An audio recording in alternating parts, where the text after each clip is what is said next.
Oke, selanjutnya ini juga nggak ada namanya. Kak, motivasi Kaul dalam menjalani kehidupan. Doa orang tua. Motivasi aku adalah doa orang tua juga.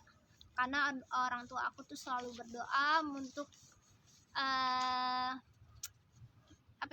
mendoakan aku supaya menjadi anak yang berguna bagi agama, nusa dan bangsa, berguna untuk orang tuanya. Jadi mau gimana pun juga orang tuaku adalah motivasiku. Seperti itu. Bagaimana cara Kak? Bentar ya, ada kereta penumpang.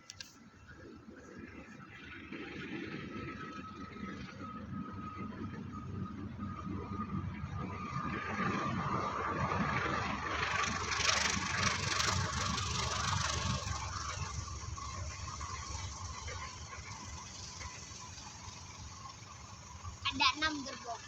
Ini kayaknya kereta yang bagus tuh.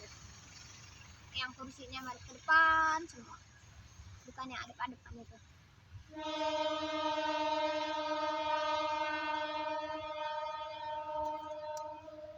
Udah? Oke, bagaimana cara Kaul tetap semangat menghadapi masalah kehidupan? Caranya selalu ingat motivasi dari Nabi Muhammad sih, karena kan kalau aku selalu diajarkan patokan kita itu Nabi aja kalau misalkan mau dakwah itu banyak rintangan yang berat banget gitu. Masa kita cuman kayak gini aja nggak kuat sih buat ngejalaninnya, seperti itu. Jangan takut untuk melangkah yang lebih baik walaupun banyak rintangan, tantangannya, karena kebahagiaan tuh bentar lagi ada gitu loh maksudnya. Paham kan? Nah, terus bagaimana cara Kaul menghadapi orang yang tidak suka dengan kita? Ya udah, kalau misalkan kita ketemu sama orang tersebut nggak usah diliatin, pura-pura nggak tahu aja gitu kan.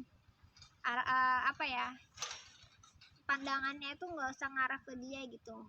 Terus kalau misalkan ada yang ngajak ngobrol tentang dia, diiyain aja, pura-pura nggak tahu gitu ya.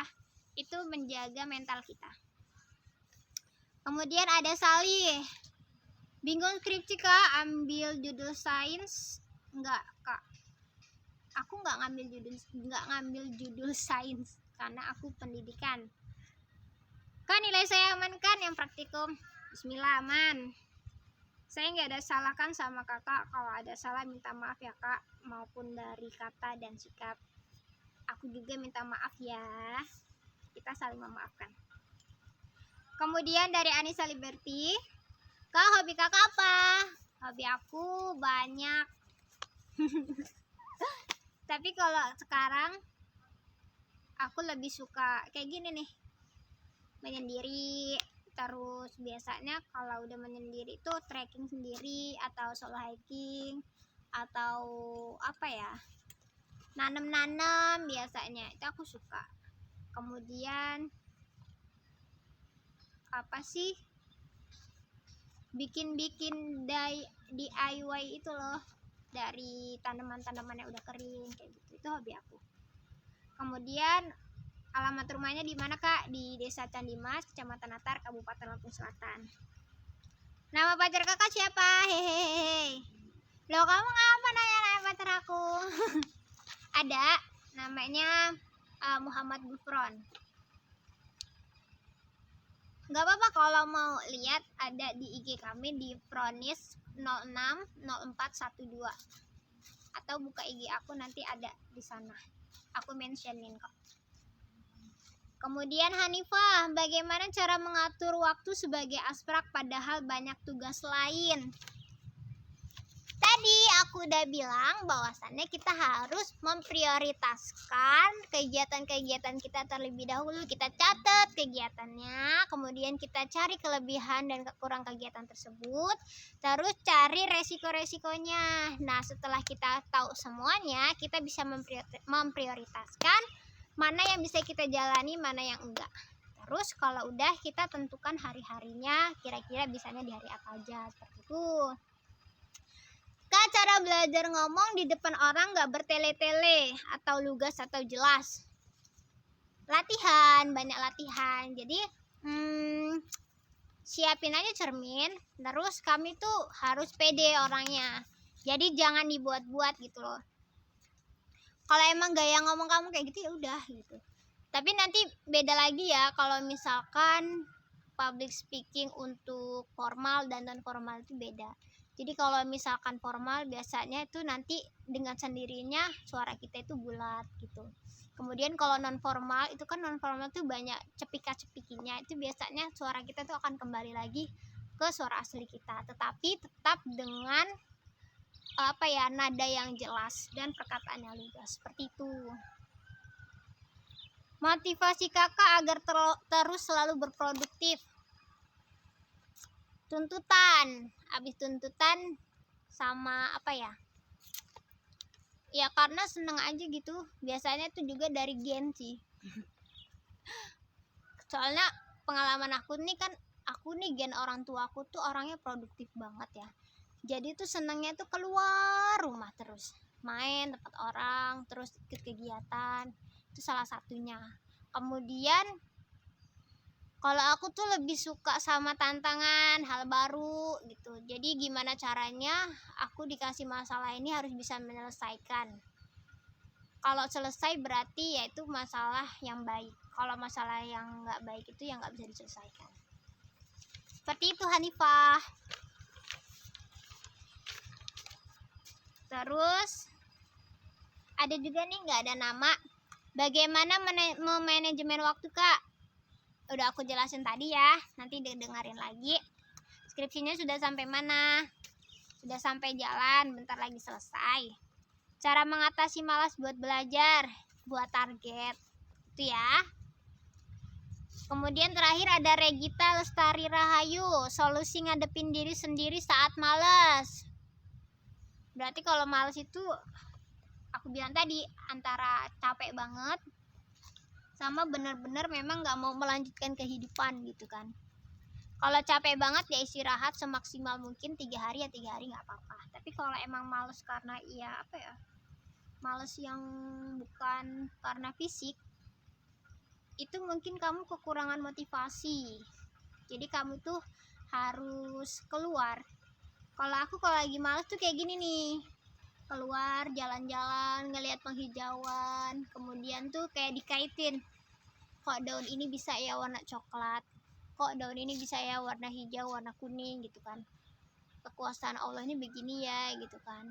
Terus nanti kok daun ini warnanya kayak gini ya, ada masalah apa gitu kan. Nanti sikap-sikap itu nanti bisa memacu kamu buat nggak semangat kan, nggak males lagi gitu. Kayaknya ini ilmu baru deh yang harus aku pecahkan, yang harus aku cari tahu kayak gitu. Nanti kalau udah kayak gitu, kamu serempetin ke tugas-tugas kamu. Kira-kira bisa nggak ya? Dengan aku jalan-jalan tadi, melihat alam tadi, membantu aku menyelesaikan tugas-tugas ini gitu. Itu deh. Kemudian gimana cara membangun rasa semangat? Banyak caranya, itu tergantung dengan individunya sih.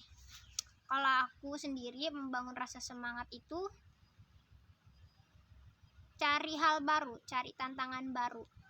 Jadi apa yang aku belum bisa, aku cari. Apa yang aku belum tahu, aku cari. Misalkan ada teknologi apa gitu ya, yang buat belajar. Misalkan buat buat kuesioner. Buat kuesioner tuh kan kemarin tuh aku cuma taunya dari Google Form, terus cara buat manual gitu-gitu kan. Kira-kira ada nggak ya cara lain yang lebih efektif, yang lebih menarik gitu kan? Ternyata ada. Nah, aku cari ada tuh di internet, terus aku pelajarin gitu-gitu. Nah itu rasa malas itu lama-lama hilang karena kita sudah menyelesaikan hal baru yang kita belum tahu, akhirnya kita sudah tahu. Kemudian kalau sudah tahu kayak gitu langsung diaplikasikan, langsung dijalankan, terus diberitahu kepada orang supaya kita nggak cepat lupa gitu. Kak, judulnya sudah final belum? Sudah final dari semester 5, kemudian diperkuat lagi semester 6. Yang aku bilang judul Metopen itu bisa banget buat judul skripsi. Ketika nanti kita pengajuan judul mungkin ada revisi sedikit. Jadi tingkat keberhasilan judul Metopen buat di ACC itu 90% menurutku, karena 10%-nya itu ya ada revisi sedikit baik di materi, kemudian mungkin di metode yang lainnya seperti itu. Sekarang sibuk ngerjain skripsi atau gimana Kak?